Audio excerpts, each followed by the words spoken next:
ওই কালাবি বাইরন কিস্তি সাল্লাইছি আমার তো কিস্তি দিতে চান না। কই আইন কিস্তি টাকা মার দেন। টাকা কেমন বাপের? আপনারা কি পাগল?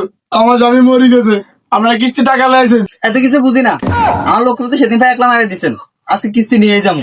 জানেন ভাই ভাই কি ভাই স্যার? জানেন স্যার কালাবাবি ব্যবহার একদমই ভালো না, কিস্তি দিতে চাই না। তা আপনি আমাকে জানাবেন না? আমার লোককে জানাবেন না? আইসে উঠে নিয়ে যেতাম। মরি ইতি দেখে দংটি কথা কস, বাচ্চা থাকলে দেখা দিতাম নি। মরা মানুষ এত কথা কয় না, কথা বলে সমস্যা হইব। আরে কালা ভাবি কিস্তি দেন। স্বামীর সাথে কি হয়েছে?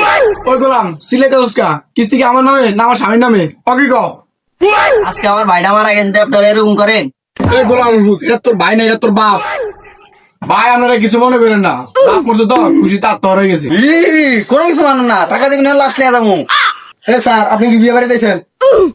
আর কালাবাবি আপনি কি পাগল হয়ে গেছেন? ফুলা জোর দেন কি লেগিয়া?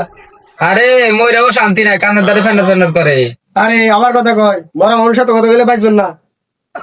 মারমু কই? মারবো মারবো কই, বাঁচবে নিজে করে। আব্বা তাইলে কি বিকালে বিস্কিট টিস্কিট আনবেন নি? ওই গোলাম রসুল তোর বাপ মরে গেছে, বিস্কুট আনবো করতে গিয়ে। স্যার কিস্তিটা না নিল না, ফুলাটা তো বিধবা হয়ে গেছে।